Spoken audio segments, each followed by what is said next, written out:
Hey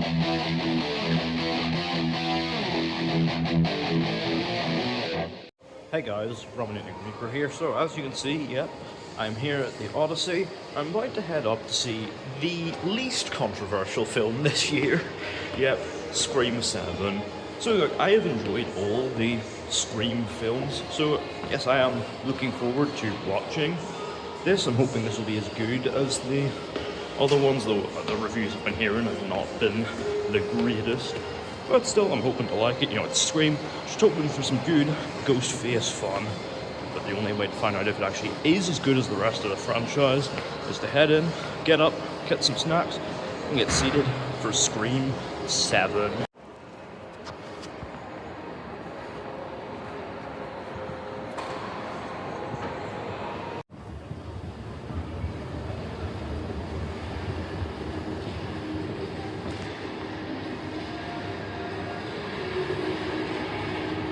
That's the thing I'm going to see.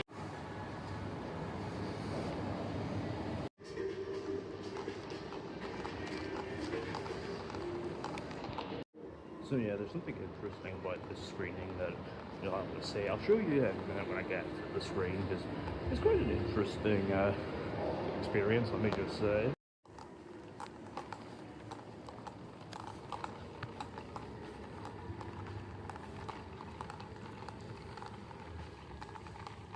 Ta-da! It's in the Screen X. It's not in Screen X though, it's just a regular screening, so that should be quite an interesting way to watch the film. So yeah, I've got my popcorn here and a Pepsi, ready for the return of Sidney Prescott.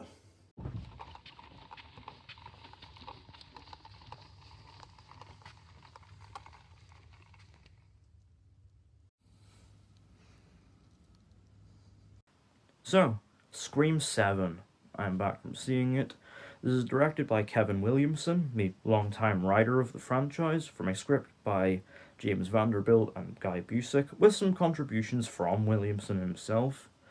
Now, I have to address the elephant in the room, because this was not the film that was originally planned. This was meant to be yet another Carpenter Sisters-centric film, with Melissa Barrera and Jenna Ortega returning.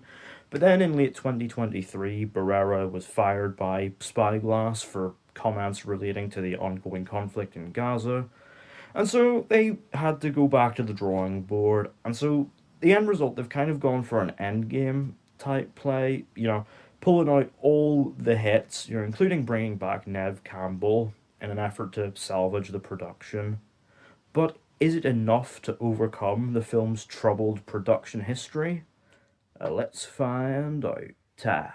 So in the film, Sidney Prescott, now Evans, is living in the town of Palm Grove, Indiana, with her teenage daughter Tatum and her husband Mark, the local chief of police, having finally escaped the trauma of the Ghostface killings in Woodsboro. However, death is never too far behind her, and soon she finds herself the target of an all-new Ghostface killer, one whose mission is personal, as Sidney and her daughter are threatened. So for obvious reasons, this film has generated a lot of online discourse over the past couple of years, with a bit of a back and forth going on between the franchise faithful and those boycotting its release in solidarity with Melissa Barrera. Because let's be real, it is a shitty situation all round. The end result, however, is something neither side can really gloat about, because it's a pretty disappointingly middling offering and easily the weakest of the franchise. So I will admit, for the first two-thirds, I was actually kinda into it. I mean, it was nothing special, but I did have a decent enough time with those first two acts.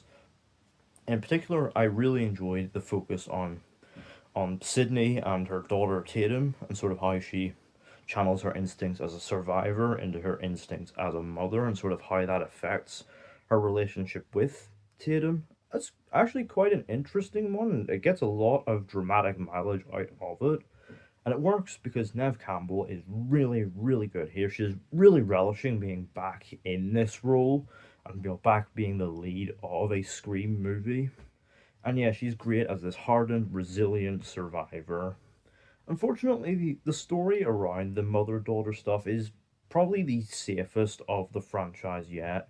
Very much playing into that Scream formula with a sort of who done it, where everyone's in the town's a suspect, and there's this sort of dabbling with meta commentary and the rules. And I emphasis on dabble because while it does set up quite interesting sort of meta commentary on franchise nostalgia and a quite timely one about the dangers of AI. It never explores deeper, unfortunately, and that's a shame because there's potential here for juicy, relevant commentary that possibly hold up with time, much like Scream 3 and 4, but alas, is not to be. But where it does commit is, of course, the kills, which are great. The sequences are every bit as suspenseful, vicious, and bloody as you could hope for, with some really great kill moments in here. In particular, highlights include the sort of cold open in the stab themed Airbnb, which could have been a great tone setter for the film's meta commentary. Alas, not to be. There's a really great kill in a theater. A particular highlight is a scene in a bar with a kill that is right up there with the franchise's most brutally inventive. It is great, great stuff. It really delivers on that ghost face element and just is a lot of fun. Unfortunately, the characters within that are perhaps a bit more disposable in comparison to some of the other ensembles of the franchise, very much there as cannon fodder to be killed by Ghostface, which is kind of weird because there's some very talented actors in here, including Joel McHale as Mark, Sydney's husband, and even McKenna Grace, recent breakthrough as one of Tatum's friends. Yeah, it's still I'm still getting used to the fact that she's now old enough to be playing roles of her own and not just like younger versions of central characters. But yeah, with all this talent, a lot of the characters are kind of forgettable in comparison to the franchise's best. And yeah, even Courtney Cox back as Gale is just kind of there, I guess. And that's a shame because again, the mother daughter stuff here is so good. Unfortunately, though, it really suffers because Kevin Williamson, for as good a writer as he is, yeah, is definitely nowhere near as good as a director. A lot of the presentation is kind of flat and sauceless. There are attempts to bring energy into it with like sort of one like sort of dolly zoom and one sort of rotating shot, but yeah, aside from that, it's just it's very much the presentation is just kind of there and sort of gets the job done. Really, there's no real sauce or distinctive flair like what the Radio Silence guys brought to their two films, and that's a shame because this could have been a great passing of the torch from Wes Craven to Kevin Williamson. Alas, that is not to be. But still, for those first two thirds, I did still have a decent time. The mystery was compelling enough and did move at a decent enough pace. Unfortunately, the final act is where it really drives itself down because, oh boy, it is terrible. In particular, the big Ghostface reveal is so baffling, so poorly written. I was just like, huh? Huh? It is just like so random and so poorly thought out with the dumbest motivation of the whole franchise. Like, say what you will about the reveals in like 3 and 6, but at least they remain somewhat consistent with the overall franchise and indeed within their own films. This is just like so like just baffling and random and just ill judged. A good twist can easily reframe a film, really make you rethink everything you thought you knew in a way that ties it all together.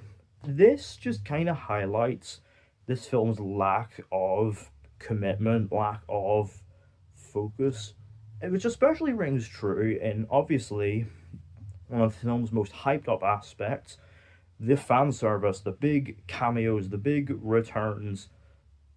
Yeah, because they're handled in a way that, in theory, kind of fits with the commentary the film's attempting, but in execution is so poorly handled, so misjudged. Yeah, it just comes off as yet another wasted opportunity. Yeah, so the terrible climax just kind of drags what would have otherwise been a serviceable enough film down with it, and that is a shame. Now, obviously, I've been hearing that yes, Scream 8 is in the works. Fingers crossed, though, it is a lot better than this one. They really need to step up the quality control. Overall, Scream 7 is an uncharacteristic miss for such a reliable franchise. While it does have good intentions, some inventive kills, and a reliably committed performance from Nev Campbell, it's held back by a safe, uncommitted story and a bafflingly ill judged climactic twist. Out of 10, Scream 7 gets a 5. So, let me know down in the comments, have you seen Scream 7? What did you think of it? Without spoilers, what did you make of the twist? Are you hoping Scream 8 will be better? And do you stand with Melissa Barrera? Let me know all that down in the comments. Don't forget to hit the thumbs up button if you enjoyed. Don't forget to hit the subscribe button if you're new. And don't forget to turn on post notifications so you don't miss an upload.